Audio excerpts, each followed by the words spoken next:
Welcome back to Half the Battle. I'm your host, as always, Daniel Levy, your co-host, Shaq. We're going to be talking UFC Vegas 13, Glover Teixeira versus Thiago Santos. And Shaq, it's going down this Saturday night in Las Vegas, Nevada. You got an all-Brazilian main event showdown. You got the guy with the second most knockouts in UFC history in Thiago Santos taking on the guy with not only the most finishes in light heavyweight history, but the most submissions in light heavyweight history in Glover Teixeira. And I have a feeling we know exactly what both guys want to do Saturday night, Shaq. 100%. Man, I mean, it's plain and simple. It's cut and dry. It's as clear as it gets. And Glover Teixeira, this guy gets counted out all the time. I mean, he's the underdog in pretty much the majority of his fights. You know, he's past 40, and he's still, competing with these young bucks, teaching them lessons, man. You got to respect it. And Thiago Santos, I mean, this guy did go to a split decision with John Jones, so I know he's got a lot to prove coming off that performance, and he was injured for the majority of that fight, so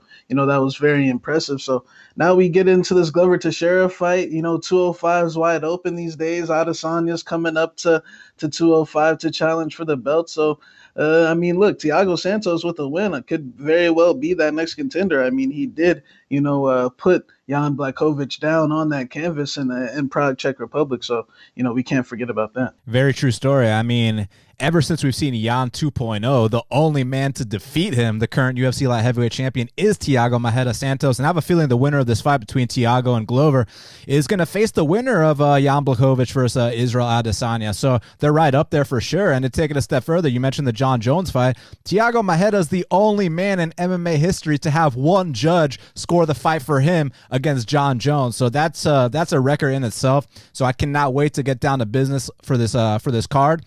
Now, Shaq, we got to let the fans know that support for Half the Battle is brought to you by Manscaped, who offer the best men's below-the-waist grooming. Manscaped offers precision-engineered tools for your family jewels. And, Shaq, you already know the deal. You're not trying to deal with any grooming accidents. You want to see exactly what you're trying to work on, get in, get out, get right down to business. And that's why Manscaped has redesigned the electric trimmer. The Manscaped engineering team has perfected the greatest ball hair trimmer ever created and just released the new and improved Lawnmower 3.0. And their third generation trimmer features a cutting-edge ceramic blade to reduce grooming accidents. And when I tell you this is premium, I mean premium. The battery will last up to 90 minutes, so you can take a longer shave. And the waterproof technology allows you to groom in the shower as well. One of the coolest features is the LED light. You can see this badass light, which illuminates grooming areas for a closer, more precise trimming. They've also upgraded to 7,000 RPM motor with quiet stroke technology. And let's not forget about the charging stand. Show your mower off loud and proud, because this intelligently designed stand is a convenient charging dock powered by USB. And if you're listening to me speak right now, I want you to experience this firsthand. So let's get that bush to tush clean. Get 20% off and free shipping with the code BATTLE20 at manscaped.com. Make your testes their besties. Get 20% off and free shipping with the code BATTLE20 at manscaped.com. That's all caps. That's 20% off with free shipping at manscaped.com. And use code BATTLE20. Your balls will thank you. And Shaq, we just want to tell the fans also, if you go ahead and purchase from manscaped.com and you send us a screenshot using that promo code BATTLE20, all caps BATTLE20, not only are you going to get the 20% off and free shipping, but we'll also match it with a Best Fight Picks package. So you go out there, you spend $39 at Manscaped, we're going to hook you up with this week. You spend $50, we got you on the next 2 weeks. You spend $100, we got you for the month. You spend over $100, we got you for the rest of the year, Shaq. 100%, man. Manscaped, the number one grooming products out there, man. Hands down, I've been using these products for a few weeks now, and I see the difference. I mean, it's a game changer, man. When you see these commercials on TV, a lot of times we think, it's complete bullshit. Yeah. But man, as someone that keeps it real, man, I'm telling you right now, man, these products are top notch, and like you said, man, it's some good value to get them as well.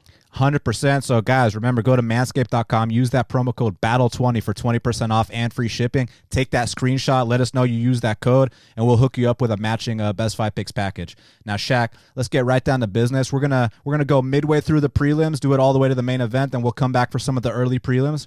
So, Shaq, first up in the heavyweight division, we got a matchup between Marcos Rogerio de Lima Peizao. He's 17-6, and Alexander Romanov is 12-0. Currently, they got Alexander Romanov minus 350. The comeback on Marcos Rogerio is plus 290. So, Man, I liked Alexander Romanov's UFC debut. I know he was in there with a guy that should be fighting obesity and not an opponent inside the octagon, but still, the way he handled him, I was very impressed with. 100% takedown rate, and he holds top control really well, attacks with submissions. And you know, with a guy like Rogerio de Lima, I mean, he's got no issues tapping the stuff that's not even locked in, and he's been submitted 4 times in the UFC, been lost 6 fights overall. But listen, if Romanov decides to, abandon his Romanian wrestling background, he wants to come out here, stand and bang, that will give Rogerio de Lima a path to victory, because Rogerio does hit very hard. But Romanov's not about to come out here and abandon what got him to the dance. He's about to come out here, take this guy down one time, schoolyard headlock him, and finish the fight. So I'm going with Alexander Romanov via first-round submission. Yeah, man. When this fight was, booked the first time, I was a little skeptical. But, now that I got to see him, I mean, I was actually pretty impressed. I'm not, I'm not about to go sit here and say, he's a future, champion or future top 10 or any of that. But I think this guy's going to win a lot of fights in the UFC. Those Moldovans, in the heavyweight division, they got him and Spivak. They're doing their thing right now, young heavyweights. And I mean, they like the schoolyard headlocks. They got good grappling. And Romanov, what impressed me about him was it didn't seem like he was too tired, implementing that type of game plan. It seemed like his grappling cardio was on point. A lot of big guys like that, you kind of worry like, shit, is he going to get tired, completely gas out and then get knocked out? But it seemed like he could have kept going perfectly fine. De Lima, yeah, big banger on the feet, but we know that adversity is not my boy De Lima's best friend. I mean, when the going gets tough, let's just say De Lima will find his way out of there, man. And I think he only has a puncher's chance within the first minute or two, man. I agree. The second Romanov ties up with him and gets him down, it's probably going to be over. I mean, Stefan Struve tapped this guy out after a 10-8 round. So, and like you said, the other 3 submission losses as well. And I mean, and they're quit jobs. Let's just be honest here. So, we got Alexander Romanov for the win. And betting wise, man, I honestly think, I'm not going to say there's value, but I think he's a lot to win. Yeah, and real quick, just to correct myself, I said Romanian wrestling champ. I meant Moldovan wrestling champ. The last name kind of confused me there, but we got it right. So next up in the middleweight division, we got a matchup between Trevin Giles, he's 12-2, and Bevon Lewis is 7-2. Currently, they got Bevon Lewis minus 115 and Trevin Giles is minus 105. So, I mean, dude, I think we've kind of always thought Bevon has the talent. It's just about getting the seasoning, the experience, and then maybe one day he can blossom into something. And I know the Uriah Hall setback kind of dampened his confidence a little bit, had the Darren Stewart fight, but he finally got his first UFC win. Do you think he's ready to come in here and compete with a guy like Trevin Giles, who definitely has more experience than him? Man, this is an interesting fight because, I feel like both of these guys are very similar, very athletic, very fast, a lot of athletic tools, athletic gifts, but mentally, things might not be there. But for Bevon Lewis, man, I'm going to go ahead and say, I feel like we should cut this guy a little bit more slack than, and this is kind of a thing I've been seeing a lot in the game, man. These prospects, they start comparing them to John Jones and shit, like when they're like 3-0, like Phil Haas and Moises and all these guys and whether you think Moises won or lost and firstly, he definitely won that fight. But I mean, win or lose, like he's been looking the best he has every single fight. But, it's one of these things where Bevon Lewis, I think that they put too much expectations on the kid way too soon. We're talking, he's in there with guys like Uriah Hall just knocked out Anderson Silva. I mean, like, goddamn,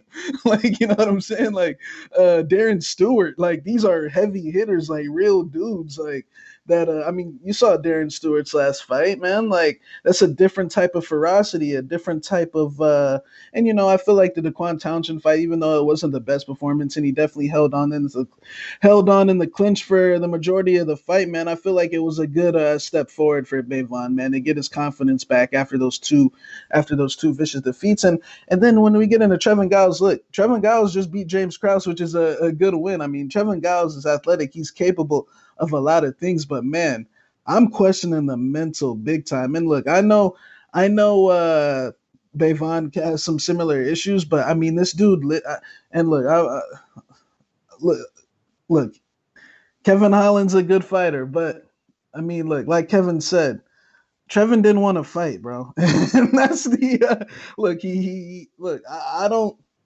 I know they said he fainted backstage before the fight and all this stuff, but then you know, between me and you, Trevin found his way out of there. You know, they said he held his breath and he passed out, man. And it's a big red flag to me, man, because I feel like that means he got super nervous. Maybe, you know, Kevin Holland had his number. They're from the same area. He knew, but it's very skeptical to me. And the James Krause fight, you know, that was just a big size advantage. Look, I mean, he barely won that fight, and James Krause is a welterweight that literally took the fight the day before. Like, and I thought Trevin should have won by a wider margin. No, James Krause is a good fighter, don't get me wrong, but Trevin's a solid middleweight with wins over guys like Brendan Allen, Ryan Spann. Like, you know, I was thinking he was going to come out here and honestly floor James Krause. And, I mean, that third round was very sloppy, but hey, he gutted it out. But Trevin just makes a lot of stupid mistakes in there, man, especially in the grappling. I feel like Bevon Lewis could capitalize there if he wants to use the clinch game plan and the wrestling game plan. And on the feet, man, I feel like Bevon honestly has equal firepower. You know, both guys are a little chinny, but I feel like Bevon is going to be a little more cautious, make better decisions. While Trevin has his hands down. You know, he likes to woo and do the Ric Flair in there and make a, you know, and play a lot of games. But to be honest, man, I'm not that impressed with Trevin Brown skill wise, man. I feel like he makes a lot of mistakes. I feel like he's very sloppy, very athletic, but I feel like it's a lack of focus in there, man. I feel like if Bevon Lewis comes to his full potential, man, he's the better fighter, and I think he's gonna win the fight. It's just a matter of you know, that chin of his as well. But I feel like, you know, maybe he'll be a little bit more confident, you know, now that he's got that first UFC win. So I'm gonna go with Bevon Lewis. I think he's just the more higher ceiling fighter. Look, I agree about the higher ceiling. I definitely think Bevon projects to, you know, go further than Trevin Giles. I feel like Trevin Giles is kind of a finished product at this point. It just has, you know, has Bevon caught up yet? That's the big question. That's what we're going to find out Saturday night. But, I mean, we know that Trevin Giles, you know, he will make mistakes on the mat. And I also don't like the stuff you were referencing about how, like, you know, if you hit him in the face and he'll put his hands down and start screaming and start doing the whole bit. Like, his fight IQ is very questionable. So this fight, to me, is just really about where's Bevon at. If he's caught up, if he's finally ready to compete at this level, he should come out here and win. If he still needs a little bit more seasoning, Trevin Giles is definitely the guy to hand him another loss. But I'm going to say Bevon gets it together and can come out here and kind of edge this one out on the cards. So we'll see what happens. Now, next up in the featherweight division, we got a matchup between Giga Chikadze, he's 11-2, and Jamey Simmons is 7-2. Currently, they got Giga Chikadze minus 600. The comeback on Jamey Simmons is plus 450. So this is you know, striker versus wrestler. You know, Jamey Simmons is a state champion wrestler from Wisconsin. But man, I still feel like he's got a lot of ground to cover in his MMA game. He's still got to make the transition from wrestling to MMA a little bit better. You know, the striking is kind of non-existent. The jiu-jitsu isn't quite there, but the wrestling is there. He might get a takedown or two. But I got to say, Giga Chikadze has been really improving in every area of the game. I mean, we already know with these kickboxers, sometimes they don't transition to MMA as well. Like, you look at like Gokhan Saki, who was like a legend in kickboxing, but he wasn't able to quite make that transition to MMA. But you look at a guy like Izzy Adesanya on the other end of the spectrum, and he's a world champion about to compete for 2 belts. And I feel like Giga kind of falls right in between there. He's about, in my opinion, he's about to be 5-0 in the UFC with a victory here Saturday. And I feel like every single fight we've seen him, he's been making big improvements. His distance has been really translating in MMA. He switches stances. You know about the Giga kick already. Sounds like a I was going to say an Austin Riley Grand Slam. It sounds like a Marcelo Zuna Grand Slam. You know what I mean? When Giga Chikadze goes out there and kicks these guys to the liver. And also, you take him down. Now he's attacking with submissions like triangles. Now he's scrambling, getting back up to his feet. He swept Jamal Emmers. I feel like he's making some big improvements. I understand why he's the biggest favorite on the card. And I think Saturday night he goes out there, gets his first UFC finish. I think he knocks out Jamey Simmons in the first round. Yeah, man. I'm gonna go ahead and say, man, in my honest opinion, I think Giga Chikadze might be a top 15 featherweight, man. Like, after that last performance against Omar, Omar was undefeated 13. I forget exactly how many wins he had, but I mean, I didn't expect it to be that wide. You know, I was expecting it to be a war, man. And he went up there and he absolutely shut Omar down in a way. I know it was Omar's debut at 45s, but Man, Giga Chikadze, like you said, he's been getting better every single fight. Those private lessons with Dariush, but this translation, man, it took a while. It took a loss to Austin Springer, it took a loss to, he had to learn, and then, but around that Jamal Emmers performance, I know he kind of gassed out, but now he's maintaining his cardio. In the Brandon Davis and Emmers fights, he kind of got tired in those third rounds, but now he's maintaining his cardio. And Jamey Simmons, solid wrestler, but he's in way over his head here. I see this being actually a vicious knockout. So, unfortunately, Jamey Simmons, this is kind of a squash match. Now, next up in the strawweight division, we got a matchup between the former number one contender, Claudia Gadelha. She's 18-4, and China's number one prospect, Yan Xiaonan, is 12-1. Currently, they got Yan Xiaonan minus 145. The comeback on Claudia Gadelha is plus 125. So, man, I feel like Weili Zhang and Yan Xiaonan are on a collision course to come out here and make the first ever China versus China title fight. I mean, Weili Zhang has cleared out one half of the division, beating the old guard like Tisha Torres, like Jessica Andrade. I suspect she goes out there and beats Rose Namajunas as well. And Yan Xiaonan on the other side, she's going out there beating perennial top 10 fighters like Angela Hill, like Karolina Kowalkiewicz. She comes out here, beats the former number one contender. She will be right up there for a title shot. The question is she ready to compete with the first black belt she faces in the UFC, Shaq?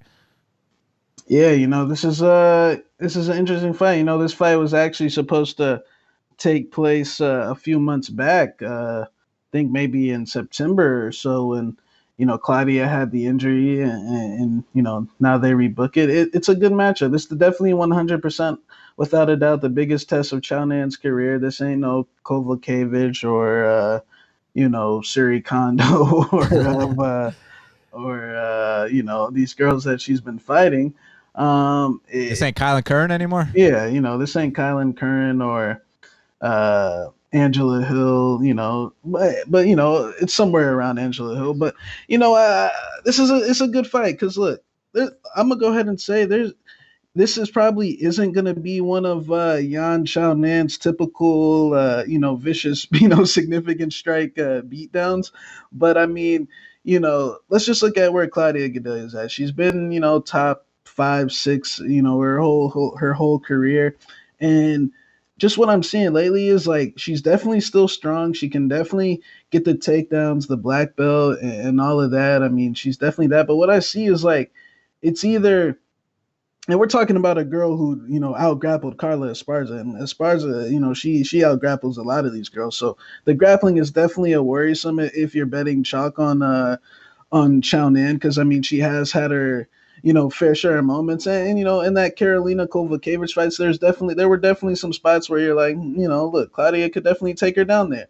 But, what I see with Claudia is just a mismanagement of like her energy in a lot of her fights. It's like, she might get a takedown one round and absolutely dominate and almost choke the person out. But then if she does that, then we know her cardio is completely zapped for the next 2 rounds, and then she's gonna.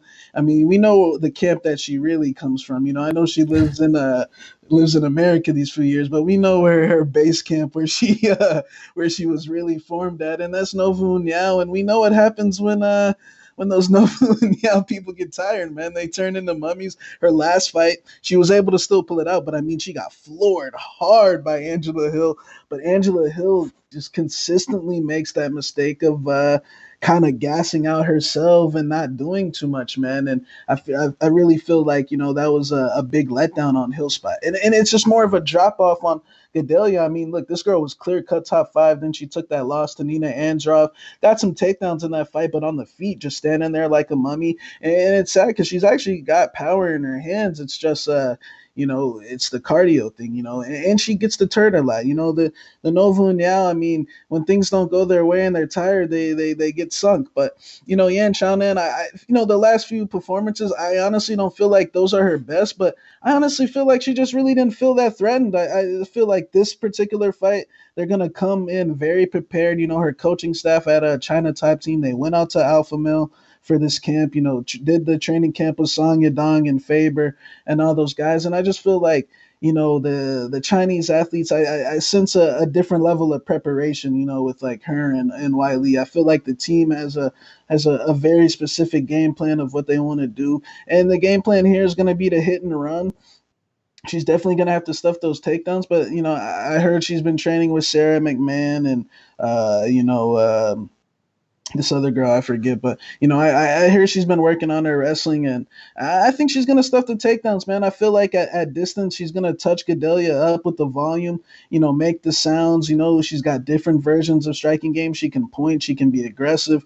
We know that she lands a lot of significant strikes, does a lot of damage. I mean, you see these girls' faces after young Xiaonan fights him. I mean, they got to get like orbital surgeries and shit like that. But it's definitely a possibility. It could be a tough fight, but I think she can win those tough fights. I think she's tough, and I think she's gonna at least win 2 of these 3 rounds. Look, it's definitely a chance Gadelha gets a takedown, but I just don't think she can maintain her cardio in the grappling for 3 rounds. I feel like she can maybe do it for 1 round, but I feel like Yan Xiaonan, if she keeps this fight standing, she can really deter Gadelha with the damage that she's going to inflict and win a decision here. But we'll see what happens.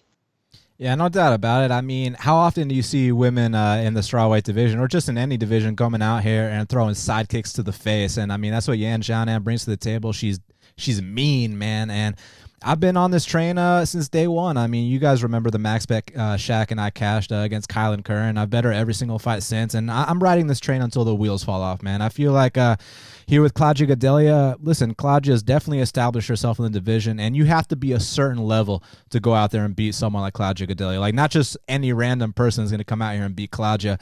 And I feel like Yan Xiaonan's catching her at the perfect time. Like, she's kind of paid her dues in the UFC, and mix that in with Claudia Gadelha's decline, and this is the recipe for coming out here and defeating her and getting the biggest win of her career. Obviously, I'm concerned about the jiu-jitsu black belt of Claudia Gadelha. I think she might get a takedown or 2, but if she cannot get a submission here, I think the next round starts on the feet, and I think it's going to be even harder to get the takedowns from there on out. And I see Yan Xiaonan coming out here as long as she doesn't get submitted. And listen, Claudia, she's definitely a black belt in jiu-jitsu. She's only submitted one person in the UFC, Carolina. But that doesn't mean she can't do it here. We have seen some openings that Yan Xiaonan leaves on the mat. So maybe Claudia can capitalize. But if that does not happen here, I see Yan Xiaonan picking her apart. And people try to act like Claudia Gadelha lost that last fight against Hill, as if that fight against Hill was the most rigged judges' decision since the U.S. election. And I just disagree, Shaq. I felt like every time I watched that fight, I still score the first and third round for Claudia. I scored it live. I scored it live for Claudia. I was pretty confident she won. Even the round where she got dropped, I felt like she was winning the entire round until she got dropped. So I honestly felt like Claudia Gadelha won most of the minutes in that fight. Did Angela have moments? Yes, but I feel like people need to take their fan cap off for Angela and kind of judge that fight objectively. I like Angela Hill too, but Claudia won that fight.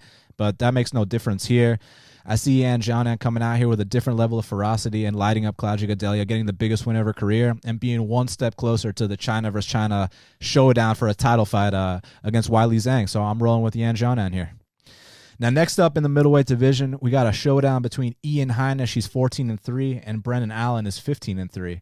Currently, they got Ian Heinisch -110, Brendan Allen -110. So, Shaq, it's a dead pick'em. It opened a dead pick'em. The line really hasn't moved. I know people are going on both sides. Where do you stand on this one? Man, I actually think Allen might have opened the favorite, but it's a good matchup. Look, Brendan Allen, to be honest, like this dude's he's impressed me.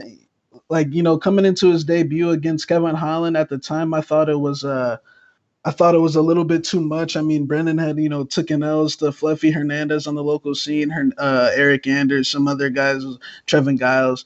And, you can't forget that, he was a young kid at the time, very young, because, when he fought Kevin Holland, he finished him at 23 years old, which is, very, very impressive to do that at 23, and ran through Tom Breeze in less than a round, very impressive to do. And, his last fight with Kyle Dacus, that was kind of a tricky spot because it was a short notice replacement.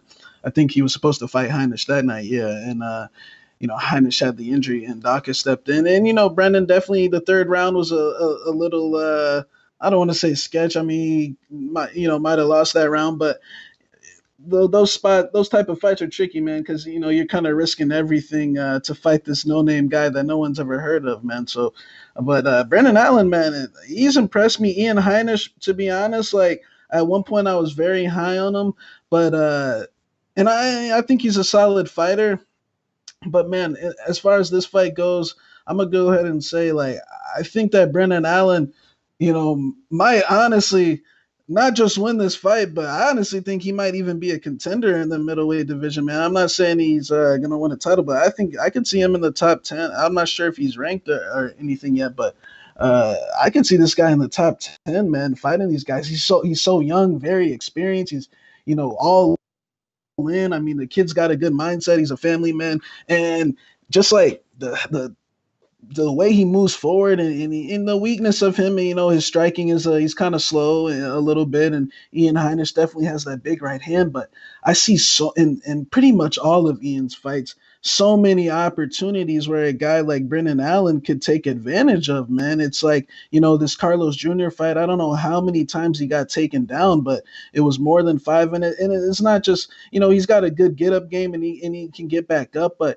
I think that Brendan Allen is a little stronger than guys like Carlos Jr. and might even have a little better top control. And Brendan goes to his back, but I haven't seen a middleweight that fights off his back as good as Brendan Allen in a pretty long time, man. And I've been trying to watch if he can maintain his cardio, and he does a pretty good job for the most part. So to be honest, man, I like Ian Heinisch, but I've seen too many times in these fights, whether it be against Cesar Mutanchi or Carlos Jr., Omari Akhmedov, where he can get out grappled and he tries to do those flips and those rolls to get out of it. And I think that's a bad technique to use here in this fight. I feel like his path to victory, maybe uses footwork, but I feel like he kind of gets tired on the feet a little bit, as well. I saw Omari Akhmedov kind of outstrike him, those 2 rounds. Derek Brunson also, those are, top 10 guys. But I feel like Brendan Allen, now that he's, he's not at Rufus Sport anymore, he's actually training at Hard Knocks. I honestly feel like if the striking catches up to the grappling, man, that this guy could actually be a problem in the division, and I'm gonna pick him for the win here. I think he's better than Ian Heinisch as of currently, and I think he's the better fighter. Ian, long term, and Ian had that nice win over Brendan's teammate Gerald Mershard his last fight, but look, Gerald Mershard, I like the guy, but he ain't he probably won't be in the UFC here too much. I mean, he's asking for rematches with Chimaev and shit. You know what I'm saying? But like, for real, yeah. I didn't see that. I saw an article out there, oh, but man. I think that Brendan Allen with this camp change, I actually have a feeling it might be a very good thing. He's actually training with Brunson, who beat Heinisch. Heinisch is a tough customer. But I just feel like his weakness in that grappling, man, is going to get exploited once again here, and I think Brendan gets the win. This is a really tough fight for me to call for a lot of reasons. Look, I've definitely felt like Brendan Allen has been very impressive in his UFC run. He's been rising to the occasion, and I always said that, back on the regional scene when he was like a purple belt and a brown belt, his style wouldn't work as well because you need to be a black belt to implement the kind of game that Brendan Allen brings to the table. Now he is a black belt. Now he's 3-0 in the UFC, and, I cashed on him against Tom Breeze. He did a great job there. But, man, Ian Heinisch has a way with these black belts. It's interesting. It's like he'll give up terrible positions in that first half of the fight, but people, get so worked up and so tired trying to get him out of there that then they have nothing left, and then he goes out there and he tees off on you in the second half of the fight. And I can see a similar situation happening here. Look, I definitely think there's a possibility that Allen takes his back, chokes him out in the first round. Fight might be over shortly after, that kind of ordeal. But if that doesn't happen, man, I could see Brendan Allen dominating the first round. I see the second round being kind of close, and I see Ian Heinisch winning that third round. So I think the second round is going to be the swing round here. I mean, we saw in that Carlos Jr. fight, and I think that Brendan Allen projects to be better than Carlos Jr., but I also think Carlos Jr. is a higher level black belt than Brendan Allen at this point. And Carlos Jr. was doing no submitting of Ian Heinisch, and he wasn't even, holding him down, past a certain point in that fight. So I kind of see Ian Heinisch kind of coming back in this fight if he does not get submitted in the first 7 minutes. That's a huge if. It could happen. It could definitely happen. Brendan Allen's a very potent finisher, but man, I think that Ian Heinisch can outpace him in the later going. So it's going to come down to the second round. The second round is going to be the swing round. I'm going to slightly edge Ian Heinisch to kind of edge out a very close 29-28 type decision here and hand Brendan Allen his first UFC defeat. Now, next up in the bantamweight division, we got a matchup between Raoni Barcelos, he's 15-1, and Khalid Taha is 13-2. Currently, they got Raoni Barcelos minus 365. The comeback on Khalid Taha is plus 305. So listen, I got to give Khalid Taha a lot of credit. He's definitely surpassed my expectations, especially since he dropped down to bantamweight. He's been going out there. He's been doing his thing. He's a very heavy hitter for that division. I know he popped for his last fight, but if you look at his IG, he's still doing whatever he was doing, man, because he does not look like a USADA victim. He does not look soft. He's going to come out here and throw big bombs like he always does. But, man, in my power rankings, I got Raoni Barcelos in the top 10 right now. I think Raoni Barcelos is one of the best fighters at bantamweight. I think he should be ranked top 10 or top 15 as we speak. And I know he's a little bit up there in age, but to me, that just means that there's no time to waste. He's got to get down to business right away. And I've heard, stories of boxers talking about how Raoni Barcelos went to this boxing gym and they were like, hey, this MMA guy can box, because boxers don't respect the striking of MMA guys, and they were talking about how, hey, this guy can box too. And then you take it a step further, he's also, I believe, a jiu-jitsu world champion black belt. So the guy is super well-rounded. And look, I think that he can hang with Khalid Taha on the feet. Do I think that, that's the recommended path? I mean, no, because that gives Khalid Taha a chance to win. But I don't think he's outmatched. Like, look, if this was Jack Shore versus Khalid Taha, the original matchup, I would say Jack Shore has to get this fight to the mat because Khalid Taha might spark him standing. I don't think Khalid Taha is going to spark Barcelos standing. I think Barcelos can more than hold his own on the feet. But if Barcelos wants to make this an easy fight, I really think this is a one takedown and the fight could be over shortly after situation. And I think that I've seen guys like Bruno Silva hold down Khalid Taha for an entire round. I've seen guys like Nad Narimani hold down Khalid Taha. I think as soon as Barcelos takes his back or gets him on the mat, he will go out there and get that submission. So I'm going to go with Raoni Barcelos via first round sub. Yeah, man. I think Khalid Taha, he's definitely got a good doctor out there in Germany or I know he's boys with the Azatar brothers. I know they corner him, so there's a chance that the Azatar brothers are threatening Raoni, backstage and shit like that. But I feel like look, I think Khalid Taha, honestly, I'm not gonna say he's overrated, but I think I see a lot of people saying that this Barcelos line, is a little high and it's getting. But I think this is, bro. Like, look. Yeah, his striking as of his last two fights looks really good because he fought, no chin Boston Salmon and, Bruno Silva, a flyweight who striking sucks. Like, you know what I'm saying? Like, two guys that is Bruno Silva probably it won't be in the 0-3 in the UFC. Exactly. Two guys that won't be in the UFC, and one is already not in the UFC, and Bruno won't be in the UFC. So, I feel like, his striking can look really good when he just throws a straight right, left foot combo against a dude with nothing coming back who, looks like a ghost. But I feel like Raoni Barcelos has better boxing than Taha. Yeah, I think he's better than Taha in every single aspect of the game.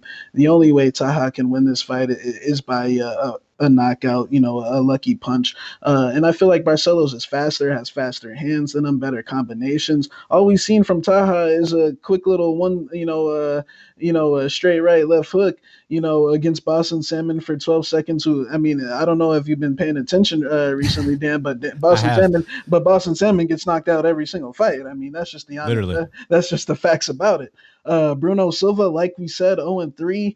In the UFC. I mean, Bruno Silva's out here going to split decisions with guys with one leg, and that's a fact. So I got a Raoni Barcelos by vicious domination here.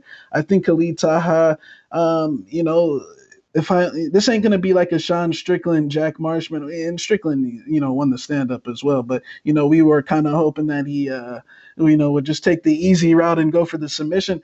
This has the Hao-Chin fight written all over it to me. I feel like I only, will play with him on the feet for a minute or two, and the second we grab that single leg, like like Nad Narimani did on Khalid Taha, like Bruno Silva did for an entire second round and even the third round until he got completely gassed and, had to tap out. I see Heinisch Barcelos submitting Khalid Taha within 2 rounds. So, after this fight, they need to give my boy Heinisch that real step up and get him that matchup because my boy is old and we don't have much time to waste. We need to get up to this top 5 here pretty fast. For sure. Co-main event of the evening in the heavyweight division, we got a matchup between the former champion Andrei Arlovski, he's 29-19, and Tanner Boser is 19-6. Currently, they got Tanner Boser minus 290. The comeback on Andrei Arlovski is plus 245. I'm going to go ahead and say it. I think Tanner Boser is Canada's top prospect right now. Him and Hakeem Dawodu, I think they're waving the flag for Canada right now because I know Charles Jourdain and TJ Laramie sure as hell ain't doing that right now, but no offense, I'm just kidding. But look, it's got to be Tanner Boser and Hakeem Dawodu right now. They're the top Canadian prospects, and the whole thing with Andrei Arlovski, with his resurgence or whatever you want to call it, it's kind of like a thing where the question's always been, if you don't knock him out, what happens? Because he kind of has a way with these decisions. Not every fight, but some of these fights, he's been able to squeak out a couple decisions. The thing with that here, though, is that Tanner Boser can not only match him on the output, but he can surpass the volume. And also, Tanner Boser, I think, is the faster guy. So all those advantages that, Andrei has against guys like Big Ben and Stefan Struve, I don't think he's got that here, man. I think that Tanner Boser is the faster guy. I think he throws at a higher pace. I think Tanner Boser can win the decision. But honestly, I think he can knock out Arlovski too. So I'm going to roll with Canada's own Tanner Boser. I've been very impressed with him. He's very solid in the heavyweight division. I think he's going to get the biggest win of his career. You already know a win over Arlovski works wonders for one's career, and I think that's exactly what's going to happen Saturday night. I got Tanner Boser defeating the former champion Arlovski. Yeah, this is an interesting one to me because, Boser's, he's been dropping the pounds, and I like when heavyweights do that, when they drop the weight.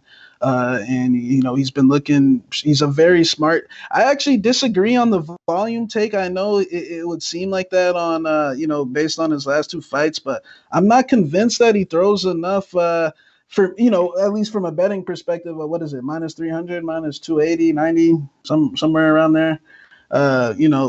Like I think he's, trending in there, and he's going to be my pick to win this fight. I think he's younger, hungrier, and Arlovski, just at best, like he's, can eke out a decision. It's not like you're gonna, get. I mean, how many of his last, besides Rosenstrike? I mean, pretty much most of his fights are going to decision these days, right? So, at worst, the worst he can do is eke out a win, try to weasel a decision.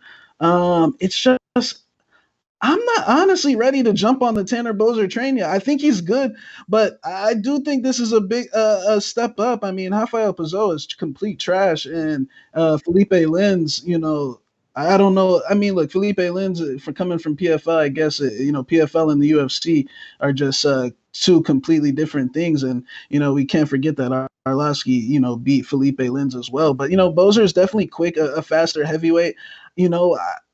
I just don't think it should be minus 275. I would say minus 200, minus 190. Like Boser's good, but this is definitely a step up. And sometimes these dudes have a tendency, guys that I feel like are better than Boser have kind of, struggled with them a little bit, like Sakai or, Walt Harris or some other guys, Tybura. But, I do feel like Boser's younger, hungrier, and should make, some smart decisions in there. I am worried that he doesn't throw enough to make this a possible in weasel range for Arlovski, but we'll see, man. I'll pick Boser for the win, but I'm not saying dog or pass, but I do think 280, 90 is a stretch, but we'll see.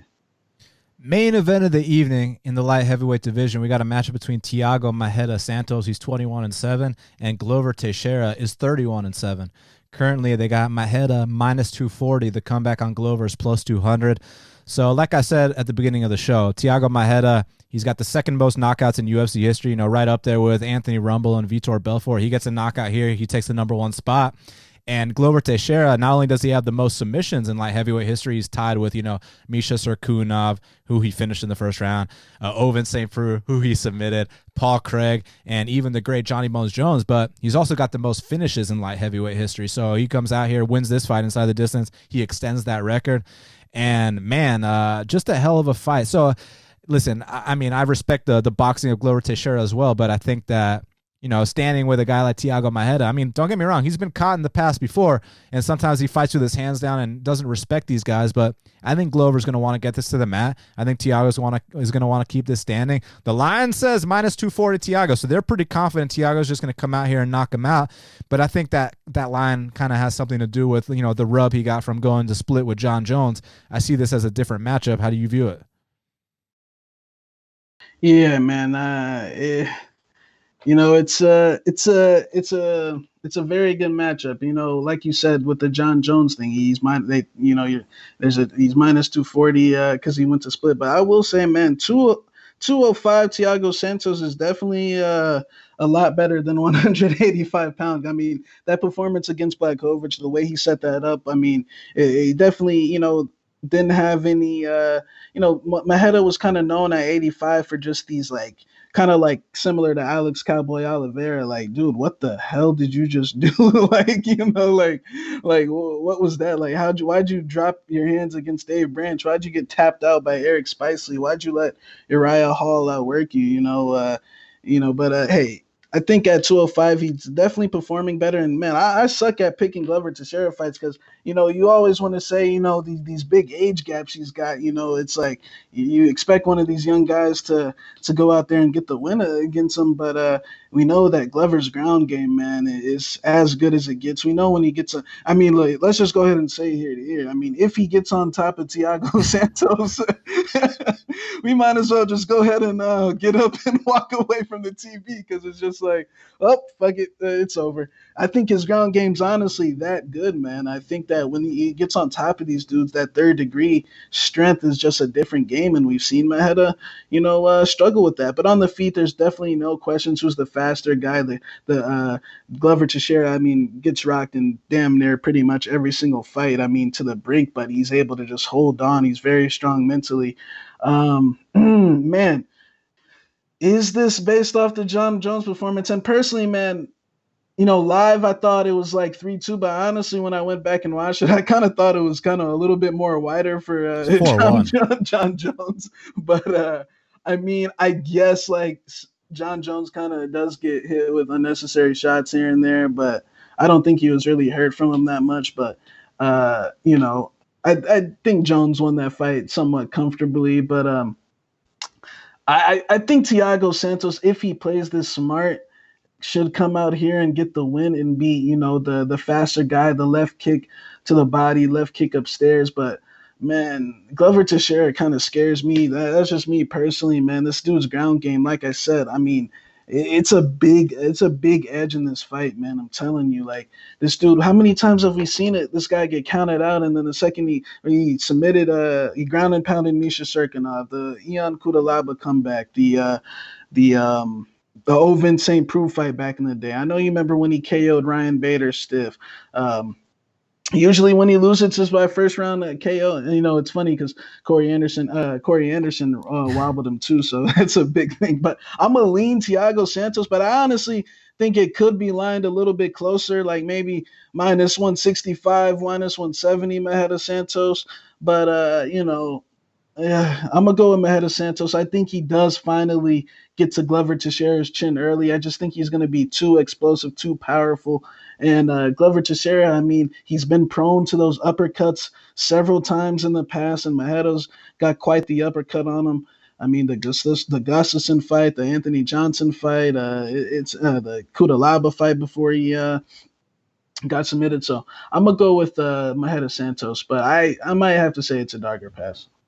Yeah, you mentioned the age gap, and it's only 5 years here between the two. Thiago Maeda's 36 years old, maybe 37, and so the age gap's only 5 years, whereas, you look at a fight between Glover and Krylov, and I believe it was 10 plus years, or Glover and Kutalaba, 10 plus year age gap. So the age gap's definitely shortened up in this fight for sure. And I do agree with you. It's a dogger pass situation. It's just that with Thiago Maeda, I wouldn't criticize his technique at all, but it's more of his explosiveness and his athleticism than it is his technique. Like that fight against Jack Hermanson, let's be honest, he just bum rushed Jack Hermanson without a care in the world. And sometimes that kind of stuff will bite him in the ass, like in that Dave Branch fight where he literally felt so unthreatened by Dave Branch that he fights him with his hands down. Then he gets caught. These are 4-ounce gloves, so Glover could catch him as well. But I think Glover needs to come out here and shoot immediately and get this guy down. The reason that John Jones wasn't out here, making it easier for himself is because, John Jones has a huge ego. John Jones likes to beat guys at their own game. So John Jones thought to himself, hey, this is the best striker in the division. I'm going to outstrike him for 5 rounds, And I scored that fight 4-1 for John Jones, by the way. I'm not sure what that one judge was seeing. I guess when, people make it closer against the GOAT, that they score it kind of biased, but and also about the injury, I'm curious because like the last 4 rounds we saw Thiago Maeda compete in, he was hobbling on one leg. So I just want to see how he recovers, if he's the same, if he's back to normal, because those surgeries are serious. But we have seen guys come back better, guys like Brian Ortega. He had the ACL surgery. You saw a guy like Sean Strickland coming off a motorcycle accident. Both those guys dominated their fight. So I'm not going to put too much stock into the surgery. I'm just going to put stock into the ground game, man. I truly believe if Glover Teixeira takes his back one time, and speaking of taking Maeda's back, like we don't got to talk about the Spicely fight because, we can make an excuse. Oh, that was a middleweight. What about at 205 against your boy, Eric Anders? Eric takes the fight on Monday of fight week. He takes the fight on Monday. The fight is on Saturday. Eric goes out there. Not only does he take him down 6 times, Shaq, he got to the back, pretty comfortably. And, I think Eric's got a solid ground game, but I also think that, Glover's actually a black belt here. So I think Glover gets in a similar spot, man, and the fight might be over shortly after. So, listen, as long as Glover doesn't get knocked out, he's winning this fight. But there is a big chance he does get knocked out because, like I said a couple times already, Thiago's got the second most knockouts in UFC history. He is a knockout machine through and through. Glover's been wobbled and been knocked out many times. And he's been knocked out by soft hitters too, like Alexander Gustafsson.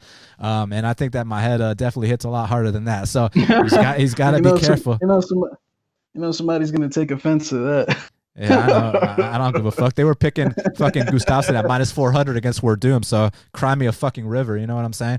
But listen, like I said, if Glover wants to stand and bang with Thiago, I mean, he might have success, but like that's really rolling the dice. That's playing Russian roulette.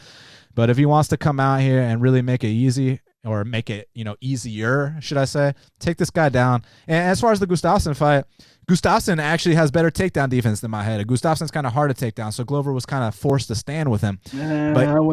Anthony Smith's out here taking him. I mean, listen, didn't Gus take Jones down the first fight? He was the first man in UFC history to take Jones down. After he was, sniffing coke out of chicks' asses and shit, Nothing's changed. But listen, it really, when I'm having this much trouble picking, you got to lean with the +200 dog. So I'm going to lean with Glover I'm going to lean with Thiago in terms of like he should be the favorite. But as far as like a bet is concerned, it would be Glover or pass in the spot. So I'll go with Glover. I say he comes out here, takes him down, submits him, and makes it 5 wins in a row. Maybe he might be up there for a title shot against Jan Blachowicz versus Israel Adesanya winner. So we'll see what happens. Now, Shaq, let's talk about some of these prelims, man, because we got in the bantamweight division, we got Gustavo Lopez. He's 11-5. He's welcoming back Anthony Birchak to the UFC, who's 15-6. And currently, they got Anthony Birchak -125. The comeback on Gustavo Lopez is +105. So, Shaq, Anthony Birchak finished out his 4-fight contract in the UFC, even won his last fight, but they were like Jonah Hill, cut. You know what I mean? They had enough. And he actually went on to lose his next 2 fights in Japan, by the way. And now he's on a 3-fight win streak. He beat a couple hand-picked opponents, guys that would never see a UFC opportunity in their lives. No disrespect. It's just the reality. He's back in the UFC now. This is a tough fight to call, man, because Gustavo Lopez, listen, it's definitely a step down from Merab, no questions asked.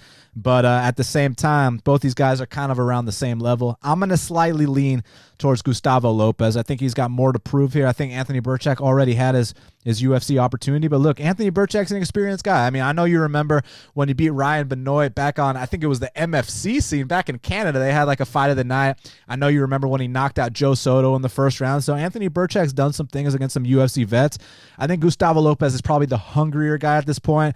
So as long as he, avoids some of the quote unquote slick grappling of Birchak, I think he might be able to come out here and win. Yeah, man. I actually remember I bet on him to beat Joe Soto back in the day. I know he was underdog money. I can't remember exactly what it was, but that was definitely a big knockout. And then he beat Delano Lopez by split decision. I actually think I bet on Delano Lopez in that fight too, and he got cut. So I think I think Gustavo, yeah, he might not be that good in general, but I think he's got a good guillotine. I think he's one of Brian Caraway's buddies from back home, wherever they're from, and he's definitely got a good choke game, a lot of wins by guillotine, and I feel like Birchak definitely has got some good wrestling, but he leaves his chin up in the air. Not the best chin. Not saying Gustavo is, but I feel like this will be a fight where it'll probably be 50-50, but Gustavo, I see him probably catching a guillotine somewhere along the point, or just being in better shape, with Birchak on short notice. So I'll never forget when Birchak cost me the first leg of my parlay when he fought Ian Entwistle, the leg lock guy. It's like, the one thing you got to avoid is the fucking leg lock, and he got leg locked. That was a huge disappointment because he was coming in there with all that hype from the MFC. I think he might have even been the MFC champion when he beat Ryan Benoit, and that was a big letdown. So maybe I'm a little biased, but I remember we interviewed him before his fight with Thomas Almeida, and he got me sold us on that shit. He was like, "I'm gonna knock." He was like, "Thomas has fought all cab drivers." He was like, "He's been fighting hand-picked opponents. I'm gonna knock him out." And then he ended up getting knocked out. So he was super confident. I remember that as well. Now, next up in the welterweight division, we got a matchup between Max Griffin, he's 15-8, and Ramiz Brahimaj is 8-2. Currently, they got Max Griffin -140. The comeback on Ramiz Brahimaj is +120. Shaq, I know you've been picking against Max Griffin a lot. You successfully cashed out Alex Barano. This is now he's welcoming a newcomer to the UFC, so this isn't the same experienced opponent he's been fighting all these past fights. Do you think experience prevails for Max Griffin, or are you kind of like let's fade him again? Man, to be honest, I have shat on Max in the past, but man, I want to pick this kid he's fighting. What's his name? Ramiz from Fortis, but I don't know, man. I just haven't seen enough. I think he's got some good takedowns, some good subs. It's just that Griffin's, I don't think Griffin's very good, but he is strong. He does have some good, underrated wrestling, I'd say. He gets, quite a bit of takedowns in his fights as well. I would just say Griffin's biggest issue is I think it's more of a health thing. I think he cuts a lot of weight, and I think he hits a wall in his fights, and he gasses out, and he is fighting good competition, man. I mean, Griffin, it ain't like he's out here taking easy fights, but the Zaleem Amadaev fight, that fight was very ugly, and it was kind of an alarming thing to me. I just felt like he looked extremely and he looks older coming into this fight, and the signs kind of point to Ramiz, maybe should take the stab on him. He is a finisher, but man, in some of Ramiz's fights, against Evan Cutts, I don't know if anyone remembers Evan Cutts. He was you remember Bellator had a tough version back in the day. I forget what the show was called, but they had their own. It was Greg Jackson, Joe Warren, some other dudes. But Evan Cutts he lost to Joe Riggs, and Evan Cutts was a workman, Fight master. Yeah, fight master. Yeah, there we go. Fucking and Evan Cutts lost to Joe Riggs in the finals, but Evan Cutts was the underdog of the season. He's not very good, but he's just a tough workman. And I mean, this kid broke Ramiz. I mean, Ramiz hit a wall and completely gassed out after one round. I feel like Ramiz, it could be a thing where if he gets more mature, more experienced, maybe he can maintain his grappling cardio. But from what I've seen, this kid gasses out a lot after he grapples. If he can't get that submission, Max Griffin seems to have a pretty good ground game. But I mean, when you're out here losing to Thiago Alves and barely beating Zaleem, look, I'm a slightly lean Griffin. I do think that my gut tells me the experience is probably going to be too much. I mean, this dude lost to Justin Patterson not too long ago, but unless he's leveled up, and there's a good chance Ramiz has. I mean, Fortis is a good camp. There's a chance he's definitely gotten a lot better. He's young. But until I see it, I'll slightly lean Griffin, but, from a betting perspective, I'd stay away from Griffin, man. I think that I don't want to say he's not UFC level. Well, he's not UFC level in my opinion. I just think he's excited. He's still here because he's very exciting. He comes to fight. We know that he's not going to come out here to lay on anybody. He gave, Covington, Elizu, all those dudes good fights. Beat Mike Perry, Alex Oliveira, split decision. So I think that experience against those guys should give him the nod here. It's just I couldn't play a guy like him at chalk, man. Listen, I feel where you're coming from, man. It's definitely hard to trust a guy like Max Griffin. It's also hard to trust what we haven't seen in terms of the Ramiz Brahimaj side. He also hasn't fought in a year, so I think, a young kid like that, 27 years old, he could be making great improvements. He comes from a good gym at Fortis MMA. He's also, surrounded by good people. I know Bilal Muhammad's kind of taking him under his wing a little bit, so he's kind of being mentored by the right people. So hopefully he's doing the right things. I'm going to roll on the opposite side, man. I know that what we've seen on tape is kind of like first round sub or bust. If he doesn't finish guys in the first round, he tends to gas out because he's got such a explosive takedown style and, puts everything into, trying to get that early finish on the mat. But I think there's a good chance he does get that early finish on the mat here. I think if he can do it to anyone, it could be a guy like Max Griffin. But I feel where you're coming from. The experience counts for a lot. But man, Max Griffin, I'm not seeing improvements, man. I'm not, seeing evolution. I've just kind of seen him maintain. And like you said, the reason he's still in the UFC is just because he's always in exciting fights. And the reason why he's in exciting fights is because, he gets hurt a lot. He gets dropped a lot. A lot of these fights are back and forth. You don't often see Max Griffin go out there and dominate anybody. So, and it seems like also, he does get wobbled a lot standing. It seems like he's trying to, play into more of a clinch type game these days. And you start doing that against Brahimaj, you're right in his world. So I'm going to go with Ramiz Brahimaj to get the upset in his UFC debut, get his first UFC win. And then we can make talks about, stuff at the betting window down the line in the next fight. But for this one, I'll go with Ramiz to get it done. Now, last but not least, in the featherweight division, we got a matchup between Darren the Damage Elkins, he's 24-9, and Luis Eduardo Garagori is 13-1.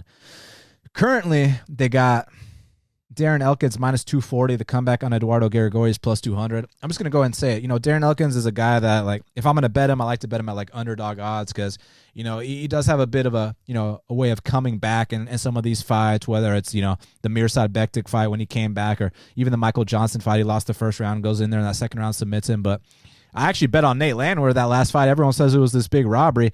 I disagree. It's one of those situations where Nate Landwehr felt so unthreatened by Darren Elkins that he's literally screaming Dana every couple seconds, and Darren Elkins' face is covered in blood, and it was 30-27 on one of the scorecards there, man. I felt like Nate Landwehr definitely won that fight, but the difference here is that Eduardo Garagori doesn't have the best takedown defense. He's one of these guys that comes from the Latin regional scene. He's from Uruguay specifically, and we already know the deal because we've talked about this many times. A guy like Chito Vera, you compare him when he was training in Ecuador compared to now when he's training in the States, and it's a completely different guy. And in a fight like this where Elkins can get takedowns, that's where I'm kind of concerned for Garagori, man. Look, I do think if Elkins doesn't shoot any takedowns, that Garagori's got a super hard body kick, and he might be able to light up Elkins, but I don't see there being too much resistance on these takedowns. I mean, I saw a guy like Humberto Mandinai taking down Garagori. So while I personally wouldn't lay minus 240 on Elkins, I like him better at dog odds. I still think he should be favored here, and I'll slightly edge him. But, man, he's on the decline for sure. And you know what happens when you're on the decline. You start losing to guys that you should have beat back in the day. So maybe Garagori catches up. Maybe he's tightened up his takedown defense since that last fight. But he hasn't moved to the States. He's still over there in Uruguay. I don't know how good the wrestling is over there, man. I mean, I know they don't got no D1 programs in Uruguay, man. So I'm going to go with Elkins to win this decision. Actually, my boy Garagori, I looked at his IG. He's training at fucking Andre Dida with where Trinaldo and Neto BJJ and Evoluciao? Yeah, where Bruno Blindau and all of them train at. So he's in Brazil. That's a good sign. That's a step in the right direction.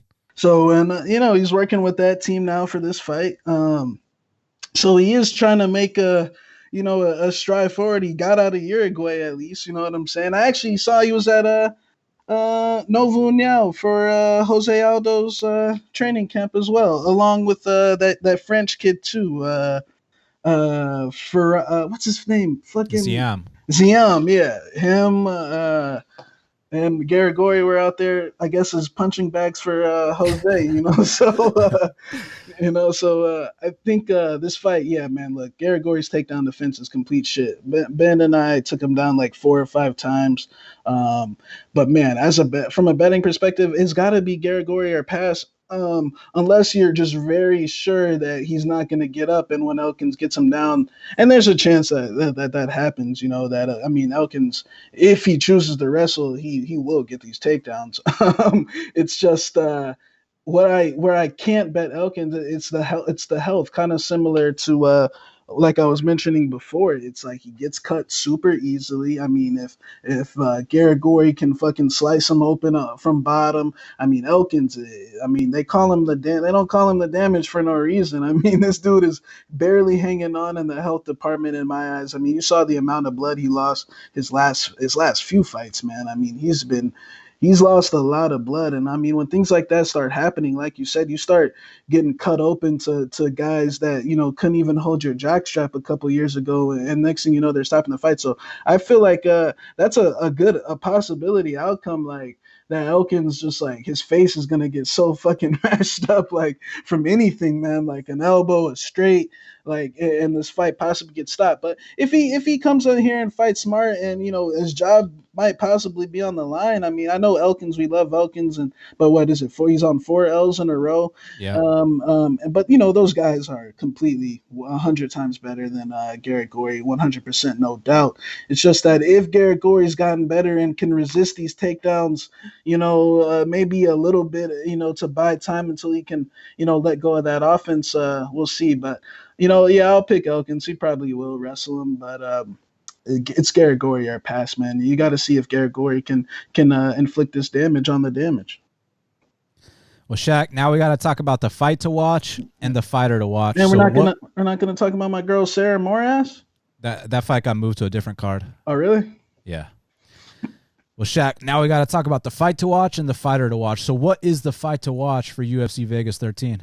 My fight to watch is gonna be the co-main event, because Tanner Boser, he's on a nice little win streak. He's got these 2 vicious knockout wins, and I mean, look, if you can beat Andrei Arlovski, you know where your career is headed to. I mean, you know what happens when you beat Arlovski. That means, especially in the heavyweight division, his next fight might be a main event, or something along those lines. So this is a big fight in Arlovski. If he gets this win, we all love when Andrei turns back the clock and gets a weasel decision out there. I think that would be a good sight to see. But it's really more so for Boser.